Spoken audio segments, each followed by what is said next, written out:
Hello friends. आज हम लोग समझेंगे फाइनेंशियल मैनेजमेंट में लीवरेजेस टॉपिक को। देखिए, लीवरेजेस जो है उसको यदि हम एक सिंपल लैंग्वेज में समझने की कोशिश करते हैं तो leverage is basically to take advantage, take maximum advantage from your available resources, और we can say the best utilisation of our resources. तो यदि हम लीवरेजेस को बात करते हैं तो वो बेसिकली क्या है, हम अपने रिसोर्सेज को कितना अच्छे तरीके से यूटिलाइज कर पा रहे हैं, वो हमारे लिए लीवरेजेस है। जैसे हमारे पास जो भी फाइनेंशियल रिसोर्सेज हैं या जो भी ह्यूमन रिसोर्सेज हैं, इसको हम कितना to the best efficiency, best productivity तक लेके जाएं, तो वो बेसिकली लीवरेजेस कहलाता है। अब लीवरेजेस जो है वो प्राइमरली यूज किया जाता है दो चीजों से रिगार्डिंग। एक होता है सोर्सेस ऑफ फंड्स, जिस तरीके से हम मनी रेस करते हैं, क्या हम वो मनी हमारे डेप्ट से रेस कर रहे हैं और इक्विटी से रेस कर रहे हैं। डेप्ट का मतलब होता है रिलेटेड टू लोन। जब आप लोन लेते हैं तो क्या आप वो मनी एज अ लोन की तरह रेस कर रहे हैं, या इक्विटी मतलब शेयर्स कैपिटल आप इशू कर रहे हैं। तो जिस तरीके से भी आप वो मनी को रेस करना चाहते हैं, उसका क्या इम्पैक्ट पड़ता है आपकी ऑर्गेनाइजेशन के ऊपर। यदि हमें फंड चाहिए, 10 करोड़ रुपए चाहिए हमारे बिजनेस के लिए, और हम 10 करोड़ रुपए का इक्विटी इशू करते हैं और 10 करोड़ रुपए बैंक से लोन लेते हैं, एक एग्जाम्पल के तौर पे हम समझ रहे हैं, तो आएंगे तो हमारे पास 10 करोड़ रुपीज ही, लेकिन उसका इमेज क्या डेवलप होगा, वो चीज क्या इम्पैक्ट डालेगी हमारे ऑर्गेनाइजेशन के फाइनेंशियल रिजल्ट्स के ऊपर, वो अलग अलग रहता है। तो जैसे एक पर्सन है जो वेल ड्रेस है, उसका फर्स्ट इंप्रेशन आपको ये जाता है कि ये जो है ये वेल बिहेव्ड पर्सन होगा, क्योंकि उसके ड्रेसअप सेंस से हमें ये पता लग रहा है। तो जो प्राइमरली इमेज क्रिएट होती है कंपनी की इन स्टेक होल्डर्स, वो लीवरेजेस का जो कॉन्सेप्ट है वो उसको हेल्प करता है अपलिफ्ट करने में, वो इमेजेस को हेल्प करता है अपलिफ्ट करने में, अपनी ऑर्गेनाइजेशन को और अच्छे बेहतर तरीके से बताने में हेल्प करता है लीवरेजेस। आप अपने रिसोर्सेज को कैसे यूटिलाइज करते हैं, आपके पास यदि प्रॉफिट है तो आप लोन ले सकते हैं, जिससे कि आप अपने शेयर होल्डर्स फंड्स को सिक्योर करके रख सकते हैं। आपको अपनी जो ओनरशिप है वो डाइल्यूट नहीं करनी पड़ेगी। लेकिन यदि आपके पास एक कंसिस्टेंट प्रॉफिट की उम्मीद नहीं है, आने वाला टाइम में कंपटीशन इंक्रीज होने वाला है, तो you can go for share holder funds, जहां से आपको उस फंड मिल जाएगा और आपके ऊपर एक फिक्स लाइबिलिटी नहीं रहेगी, जैसा कि डिवेंचर्स में रहती है या लोन लेने में रहती है, आपको एक फिक्स इंटरेस्ट देना पड़ता है, तो वो चीज नहीं रहेगी। तो सोर्सेस ऑफ फंड हम कौन सा सिलेक्ट करें जिससे हमारी कंपनी के फाइनेंशियल रिजल्ट और ज्यादा इंप्रूव हो सके, वो बेसिकली जो कॉन्सेप्ट है वो हमें बताता है रिगार्डिंग फाइनेंशियल लीवरेज। तो लीवरेज जो कॉन्सेप्ट है वो हमें बताता है कि हम कैसे बेस्ट यूटिलाइजेशन करते हैं अपने रिसोर्सेज का, कैसे मैक्सिमम हम जनरेट कर सकते हैं किसी पर्टिकुलर चीज से। तो जब हम सोर्सेस ऑफ फंड की बात कर रहे हैं कि सोर्सेस ऑफ फंड में कौन सा सिलेक्ट करना है और कौन सा बेस्ट रहेगा, तो हम बात कर रहे हैं फाइनेंशियल लीवरेज की। और यदि हम बात करते हैं फिक्स असेट्स की, कि हमारे पास जो फिक्स असेट्स हैं उनको हमें कैसे यूटिलाइज करना है, तो फिक्स असेट्स की जब यूटिलाइजेशन की बात आती है तो वो कॉन्सेप्ट होता है ऑपरेटिंग लीवरेजेस का। तो दो तरह के कॉन्सेप्ट हैं, आपको अपने रिसोर्सेज का बेस्ट यूटिलाइजेशन करना है, मैक्सिमम जो भी आप जनरेट कर सकते हैं वो आपको करना है, वो लीवरेजेस है। यदि आप अपने सोर्सेस ऑफ फंड्स के बारे में बात कर रहे हैं कि आप अपने सोर्सेस ऑफ फंड को कैसे और ज्यादा इम्प्रूव कर सके और अपनी कंपनी की इमेज को और बेहतर कर सके, तो वो फाइनेंशियल लीवरेजेस बताता है। यदि आप अपने फिक्स असेट्स को कैसे और अच्छे से यूटिलाइज कर सके, तो वो ऑपरेटिंग लीवरेज बताता है। देखिए, एक ना इनकम स्टेटमेंट होती है हमारी ऑर्गेनाइजेशन में, एक इनकम स्टेटमेंट प्रिपेयर होती है। ये इनकम स्टेटमेंट जो है वो स्टार्ट होती है सेल्स से, जो भी हम रेवेन्यू जनरेट करते हैं उसमें से हम माइनस करते हैं वेरिएबल कॉस्ट। वेरिएबल कॉस्ट वो कॉस्ट होती है which changes as per the sales, which changes as per the sales of a company. आपकी ऑर्गेनाइजेशन की जैसी सेल्स रहेगी उसके हिसाब से वो चीज चेंज हो जाएगी। जैसे आप यदि ज्यादा मैन पावर रखेंगे तो ज्यादा कॉस्ट आएगी, कम मैन पावर रखेंगे तो कम कॉस्ट आएगी, ज्यादा पावर कंज्यूम करेंगे तो ज्यादा इलेक्ट्रिसिटी का बिल आएगा, कम करेंगे तो कम कंज्यूम होगा।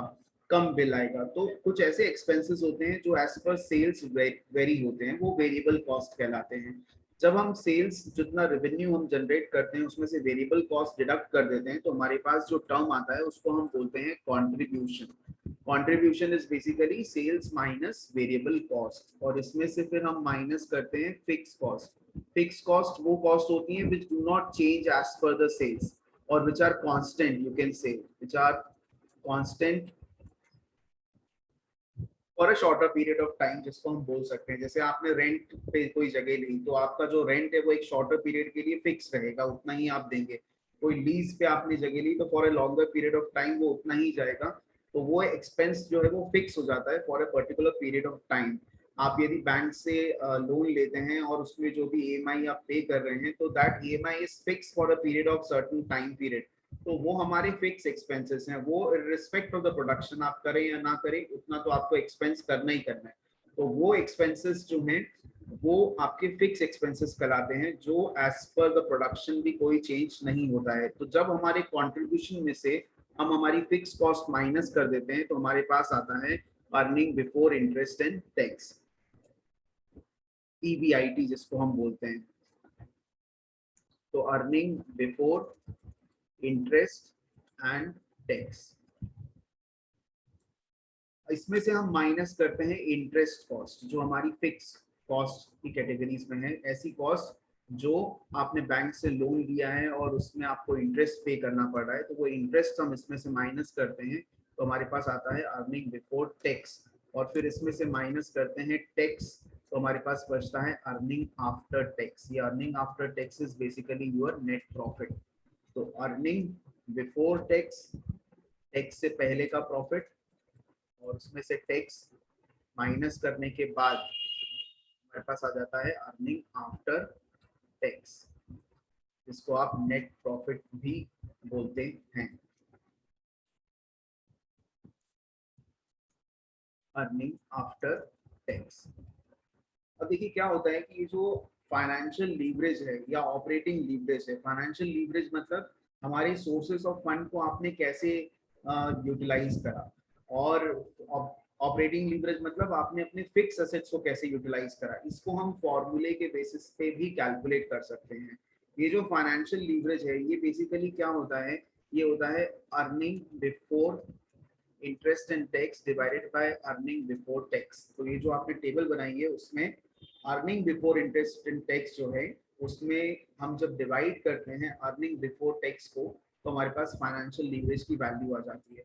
और जब हम ऑपरेटिंग लीवरेज की बात करते हैं तो operating leverage is basically contribution upon EBIT, contribution upon EBIT. तो इस तरीके से आप इसकी वैल्यू फिगर में कैलकुलेट कर सकते हैं। देखिए जितना लीवरेज जो है वो हायर साइड में आता है ना, उतना ही आप उसको हम बोलते हैं it is highly leveraged company. ठीक है ना, highly leveraged company. Higher the value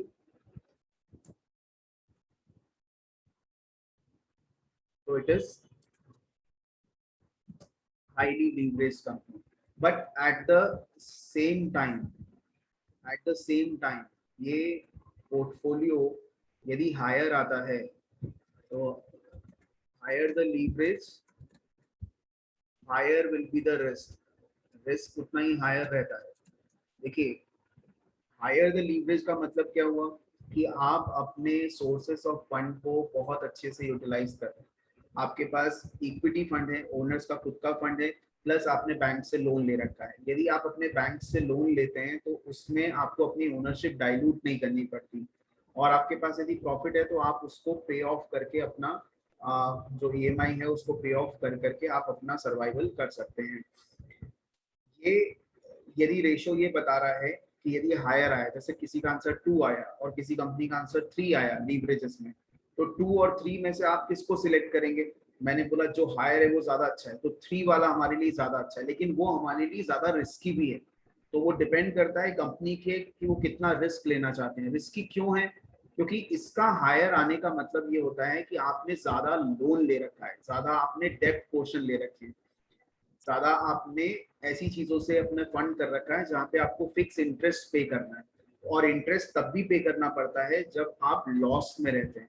तो आप यदि लॉस में चले गए, कोई फर्म लॉस में चले गई, तो वो मना नहीं कर सकती है बैंक को कि अब मैं नहीं दूंगा। तो बहुत सारे बैंक से कई बिजनेसेस होते हैं ना, तो उसकी वजह से शट डाउन भी हो जाते हैं, क्योंकि वो बियर नहीं कर पाते इतनी कॉस्ट। तो वो एक तरह से दोनों चीजें हैं। आप यदि डेट पोर्शन को इंक्रीज करते हैं, तो डेट पोर्शन को इंक्रीज करने से आप अपनी शेयर होल्डर फंड्स डाइल्यूट नहीं करते हैं, आप ओनर बने रहते हैं उस कंपनी के, और आप किसी को अपनी शेयर होल्डिंग्स डाइल्यूट नहीं करते हैं, और आपके पास मनी भी आ जाता है। ये इसका फायदा है, इसलिए लोग इस पोर्शन पे जाते हैं। लेकिन एट द सेम टाइम इसका नुकसान भी हो सकता है, यदि आप के प्रॉफिट जो है वो डिक्रीज होने शुरू हो गए, तो फिर ये लोन की कॉस्ट जो है ना वो आपको प्रॉब्लम दे सकती है, और आपके प्रॉफिट को बहुत हद तक खा सकती है, क्योंकि आप उसी को रीपे करते चले जाएंगे। तो higher the value of the leverages, higher it is highly leveraged company, वो अच्छे से यूटिलाइज कर रही है, और at the same time it is risky. Risky इसलिए क्योंकि आपको अपने प्रॉफिट को मेंटेन करके चलना है। यदि आप प्रॉफिट को मेंटेन करके नहीं चले, तो वो बहुत बड़ा रिस्क हो सकता है आपके बिजनेस के लिए। Same applies to operating leverage also. अब यदि हम इन दोनों लीवरेजेस को कंबाइन कर दें, यदि हम इन दोनों लीवरेजेस को कंबाइन कर दें, तो we have a third leverage which is known as combined leverage और कंपोजिट लीवरेज। कंबाइंड और कंपोजिट लीवरेज, ये कंबाइंड लीवरेज या कंपोजिट लीवरेज इज बेसिकली इन दोनों को आपने financial leverage into operating leverage, और जब आप इसके फॉर्मूले को इनटू करेंगे ना, तो आपको ये पता लगेगा कि फॉर्मूले को इनटू करने से मेरे पास एक फॉर्मूला बन रहा है कंट्रीब्यूशन अपॉन ईबीटी, क्योंकि वो ईबीआईटी आपस में कैंसिल हो जाएगा जब दोनों फॉर्मूलेस को आप एक साथ इनटू करेंगे, फाइनेंशियल लीवरेज और ऑपरेटिंग लीवरेज के फॉर्मूले को। तो we have one leverage which is known as financial leverage, जहाँ पे आप अपने फाइनेंशियल रिसोर्सेज को कैसे आप यूटिलाइज कर रहे हो उसको देख रहे हो। Then we have the fixed asset को कैसे यूटिलाइज कर रहे हो, तो वो ऑपरेटिंग लीवरेज है। और जब इन दोनों को कंबाइन कर देते हैं तो वो कंबाइंड लीवरेज है। और लीवरेज मतलब क्या होता है, हम अपने रिसोर्सेज को कितना अच्छे तरीके से यूटिलाइज कर सकते हैं, कितना मैक्सिमम प्रोडक्टिविटी आउटपुट जनरेट कर सकते हैं अपने रिसोर्सेज से। कौन से रिसोर्सेज, हमारे सोर्सेस ऑफ फंड जहां से हमने फंड रेज करा है बिजनेस चलाने के लिए, और हमारी fix assets, plant machinery building, इन सबको कैसे यूटिलाइज कर सकते हैं। और ये इनकम स्टेटमेंट है जो आपको हेल्प करेगी उनकी वैल्यूज न्यूमेरिकली फाउंड करने के लिए। तो ये आपको मैंने लीवरेज एक बेसिक इंट्रोडक्शन बताया, जिसमें आपको इसके बेसिक मीनिंग और फिर फॉर्मूले थोड़ा सा एक्सप्लेन करा। आगे के लेक्चर्स में हम इसको और कवर अप करेंगे with certain numericals. I hope ये वीडियो आपको हेल्प करेगा। जैसा मैं हर बार कहता हूँ कि थोड़ा थोड़ा रोज पढ़िए और हमेशा मुस्कुराते रहिए, और यदि चैनल को सब्सक्राइब नहीं करा है तो ज़रूर करिए। आपको बहुत सारे वीडियोस, बहुत सारे सब्जेक्ट्स जो आप ग्रेजुएशन, पोस्ट ग्रेजुएशन में पढ़ते हैं related to commerce and 11th 12th, आपको सबकी इसमें चीज़ें कवर मिलेंगी। It would be great help to you. So thank you very much for your time.